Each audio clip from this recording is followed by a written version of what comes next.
So I'm at the Skagit Transit Center. I didn't get the bus that I was getting on here on, but I am taking this. This is the 40X, goes to the March Point Park and Ride in a minute.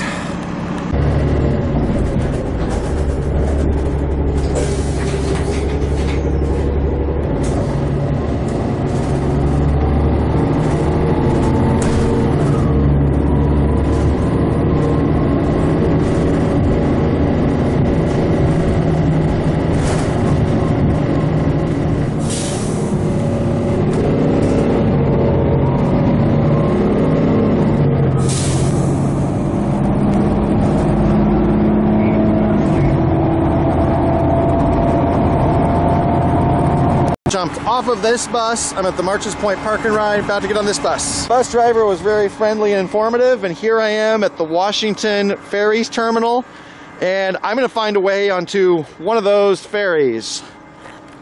So I have some good news and some bad news. The good news is I did get a ticket. The bad news is the inter-island boats are not running today, so I will be going to Friday Harbor, but my original plan was also to go to Orcas. I will not be going to Orcas today, only to Friday Harbor. Also, that means I will be leaving later, so I have 3 hours, so I'm going to check out a park here in Anacortes.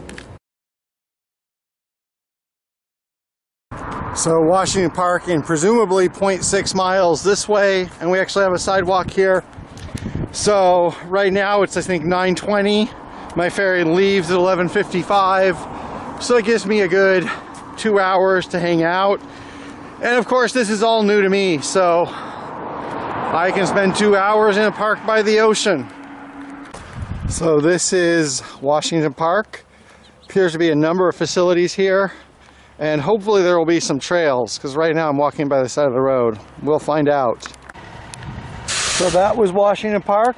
Like I said, a nice place to stop. Wish I could have seen more of it, but now I'm gonna continue this way. Nice little neighborhood with sidewalks, and go back to the ferry terminal. So I'm coming back to the terminal building. They're doing construction here, and along with that I think there's just a lot of traffic because there's a lot of cars getting on the ferry. But as far as I know, I can just walk through. I've already purchased my ticket and stuff.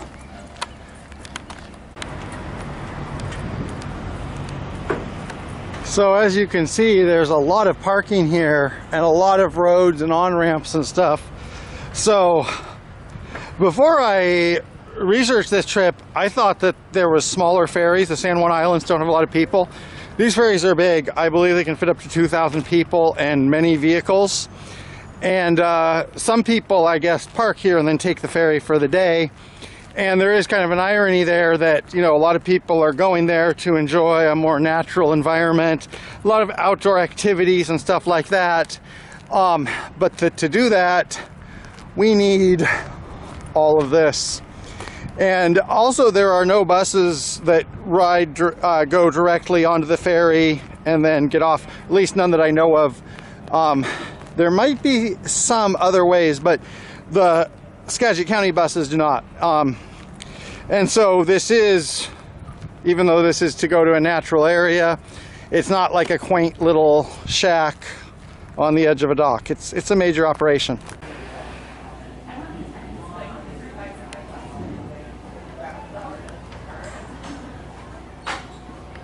We'll get you on as soon as we can. Thank you. So some of those ferries, one of those ferries is presumably what I'm waiting for. So I'm not sure if this coming in is ours or if we have another one. It's complicated. So this is boarding time. Pretty much on time, actually.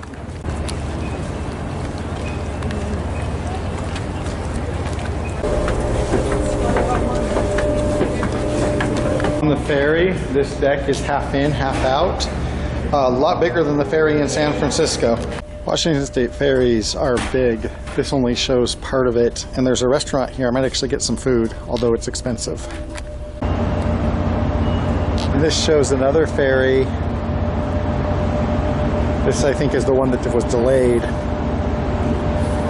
leaving an hour late. But you can see there is 4 stories on there, plus the bridge.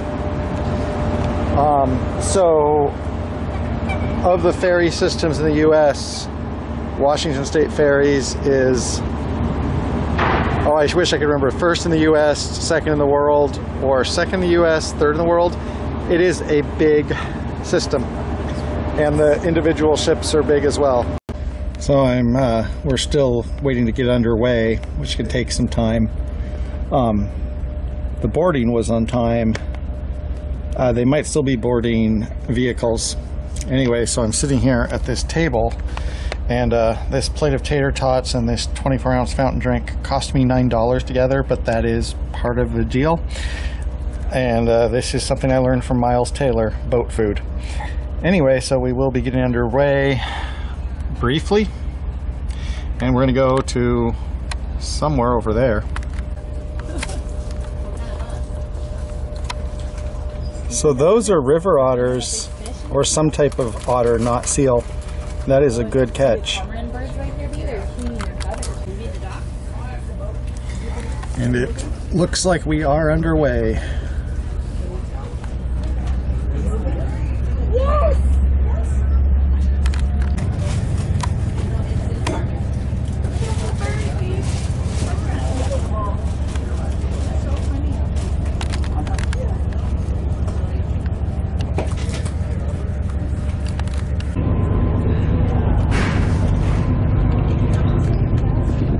So I'm staying away from the ledge, but you can get a good view.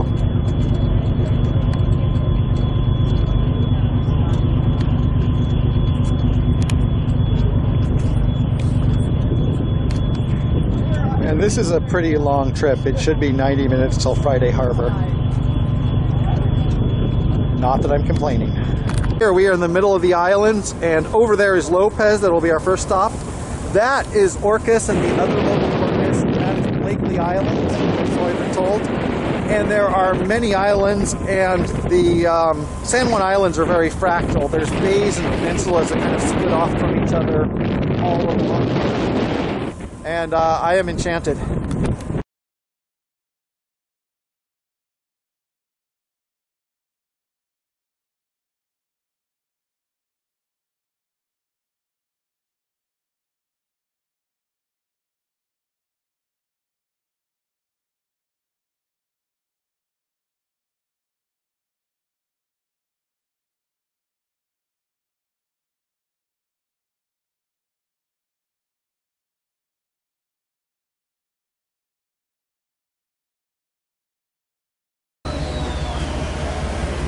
So this is Lopez Island, and we're unloading some vehicles here.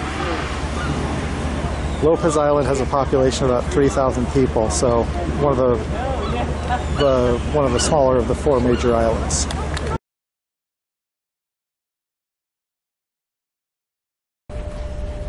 We've just pulled out of Lopez and are underway. Next stop is Friday Harbor on San Juan Island, and this is one of the decks. I'm actually here because I'm recharging my phone. An interesting thing to notice is, like, the population of Lopez Island, the permanent population is about 3,000 people, and today, even though the ferry's not crowded, there might be 200 people on the ferry, and when this ferry is crowded, it's going to carry more people, or almost as many people as live on some of the islands it's visiting.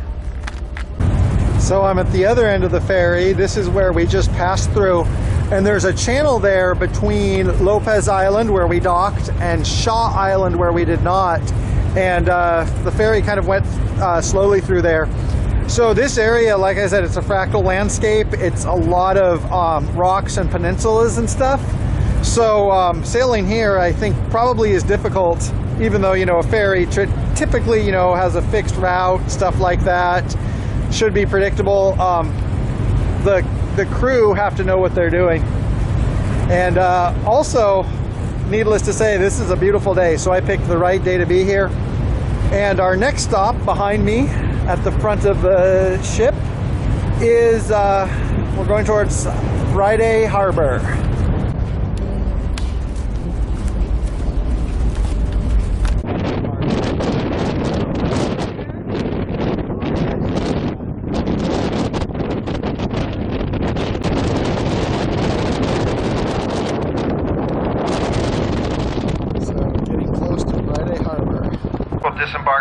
car deck level. Foot passengers, you must disembark downstairs before the vehicles. Everyone head down to the car deck.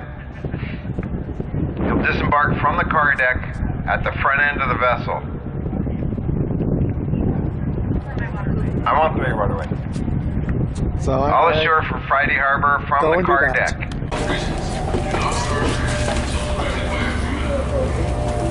Walk-on passengers will disembark from the car deck.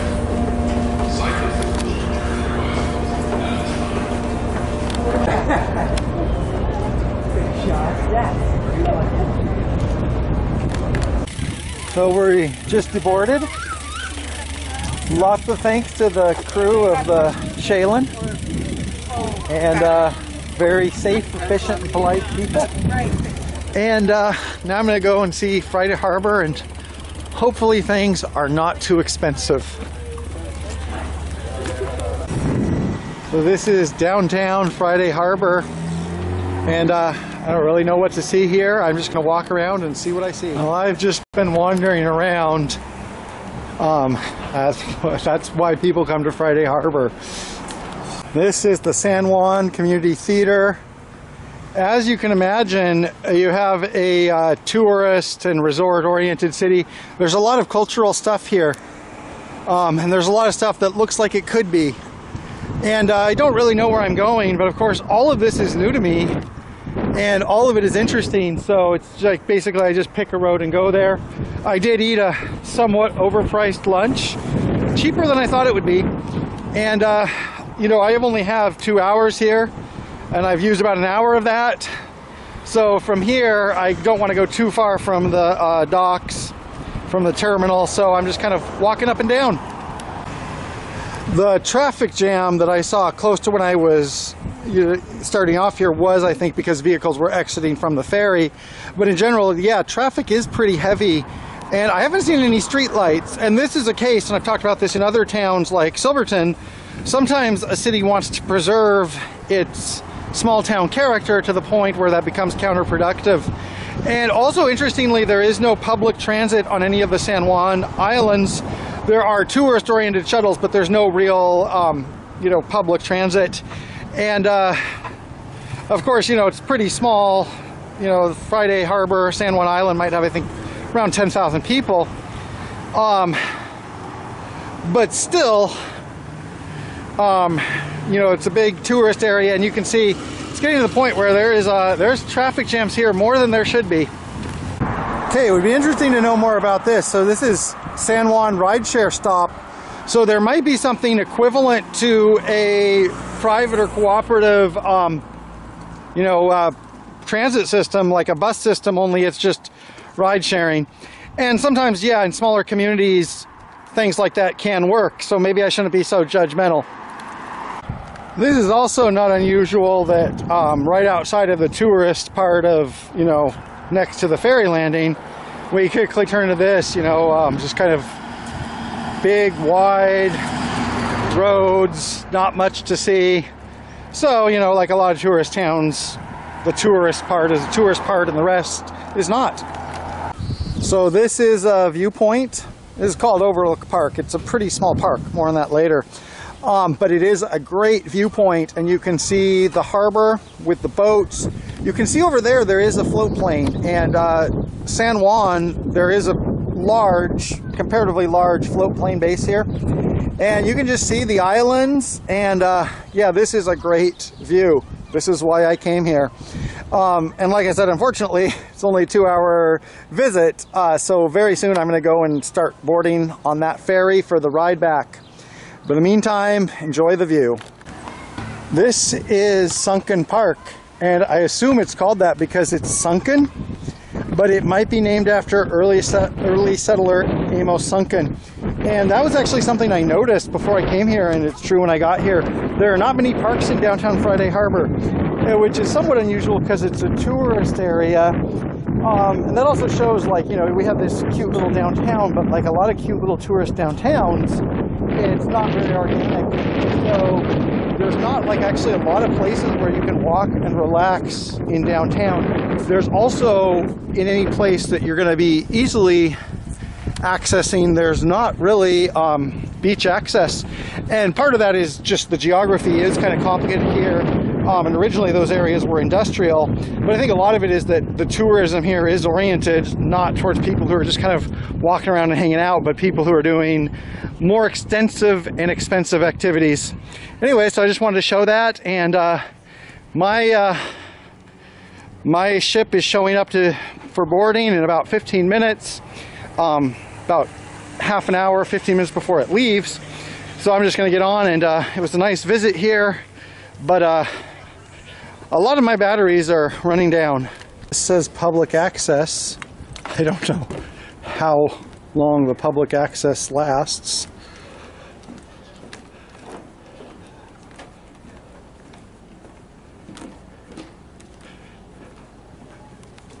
I don't know, it goes somewhere. Looks like it goes up there and then ends. So yeah, not a lot of places to actually view and get close to the water, ironically enough. Not that I'm complaining too much. So we're kind of waiting, and apparently our ferry is going to arrive here late and also depart late. Not that I'm complaining too much. Awesome, thank you. We will see our next Anacortes bound boat in the next 15 minutes. Thank you.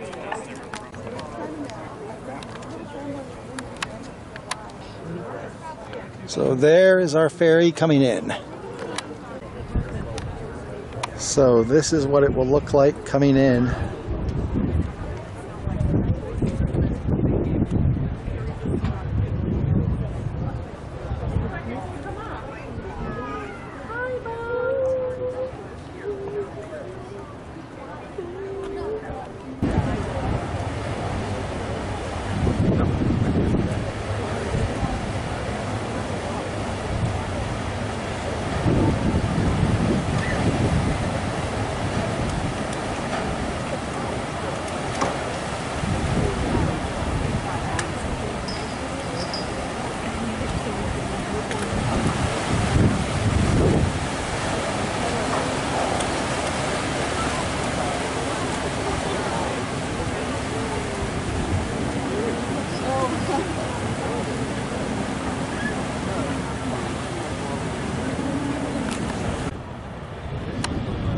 So you can see people disembarking. So first the people will disembark, then the vehicles will disembark, and then we embark, and then vehicles going back to the mainland embark. So this could take a while.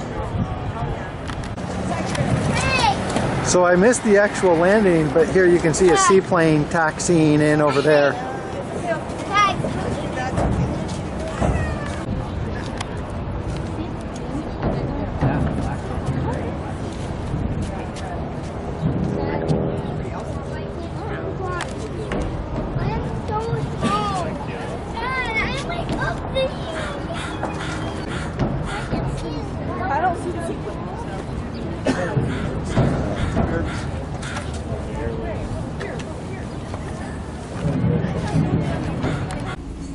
So after some delay, we have boarded.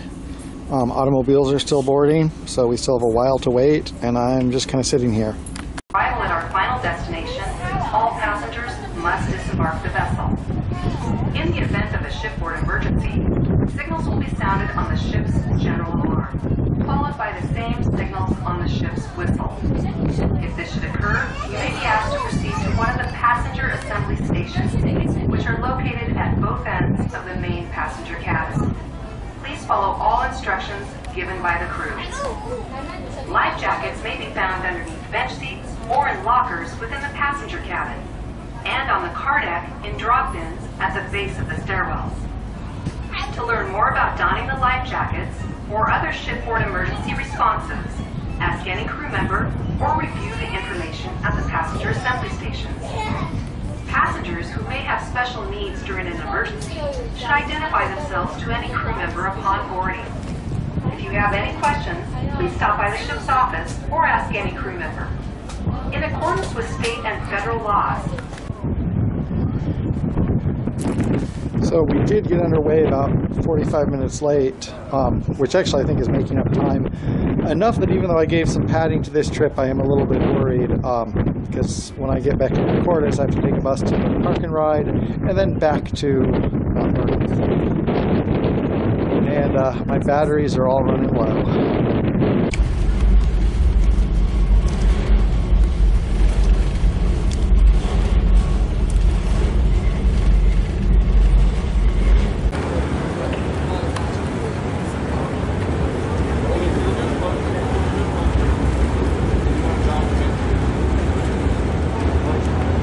So this is the other end. This is the end we'll take off from. I just had a video of the other end, and there's not. They were just finishing loading, it looked like. Right now we are at the same time as we should be in Anacortes, and what it looks like is it should take another 40 minutes to get to Anacortes, and then I will have about a half hour to wait, maybe a little bit less depending on how slow this goes. And that will actually be my last connection. So I have a 30-minute buffer, and then it is my last connection. So a little bit nervous about that. And for people who are planning to take the Washington State ferries, keep that in mind. And does this look like we're moving, or am I? It's hard to tell because there is wash coming out there from the engines, I think, in idle. But it doesn't look like we're moving yet.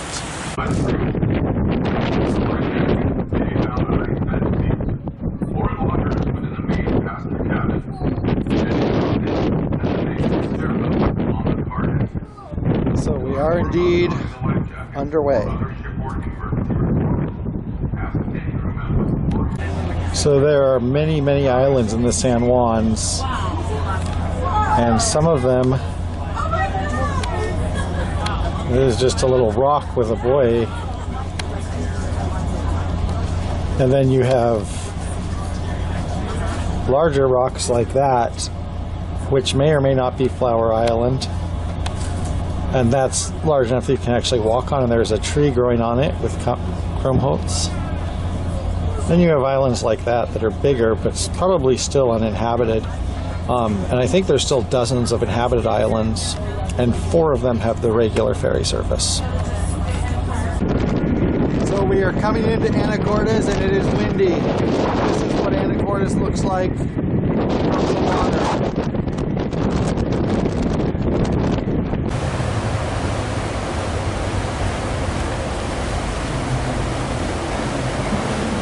So there is the ferry.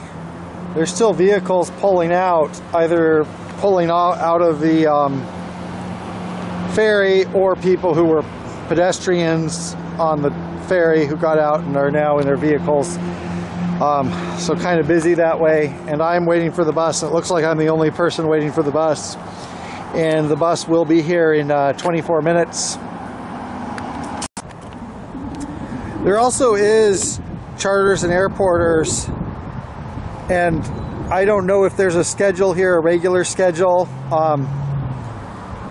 Hopefully I will not have to find out anything about that. For now I'm just waiting and kind of tired. Another thing is were other aspects I wanted to show about the ferry, but I also didn't want to be that guy taking camera footage when the employees, who are all very helpful, efficient, and friendly people, were trying to do their job. So there were some details I didn't capture. So right now I am waiting for the 7 p.m. bus, and still a couple minutes before that, but every minute that passes makes me twice as nervous. And my road back is a reversal of the trip. I came in this morning, go to the park and ride. Should be only a 10-minute wait at the park and ride, then go back to Skagit Transit Center in Mount Vernon, and then I think there still will be buses running. Notice also I'm the only person at this bus station, despite how busy and crowded the ferry was. And anyway, so today, to sum it up, I guess I'll do the summing up now. The ferry was a very energetic and different experience.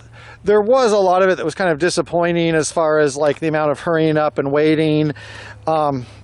also not, a little bit discouraged at the amount of like how non-environmentally conscious a lot of this is. And I know there's reasons for that, but I'm still a little bit annoyed at it. For travelers, what I was doing was going to the islands in a day and coming back. I would not suggest that to most travelers. I would say most travelers, you want to spend some time there because the ferry journey does take a lot of time. So the ferry journey for me, it was like 4 or 5 hours to get there and then 2 hours actually on the island. So you might want to plan different, but that is also expensive. So I do have more thoughts about it, but I guess for now I'm kind of feeling tired. And I have a trip tomorrow too, back home. And I might say 1 or 2 more things, I don't know. I am at the Marches Point Park and Ride, waiting for the 40X to take me back to Mount Vernon. So one thing I do want to mention, and luckily have this to kind of ground it, obviously today and actually all week when I've been describing these things, I've been describing the recent history of the area, the recent culture of the area. Obviously there was people before. The indigenous people of this area were of the Salish, the coastal Salish.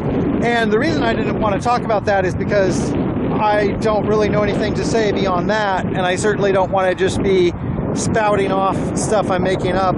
But it is important to remember there was a rich culture, a rich material culture based around natural resources here before European settlement, and I wish I could say more about that, but please do remember that.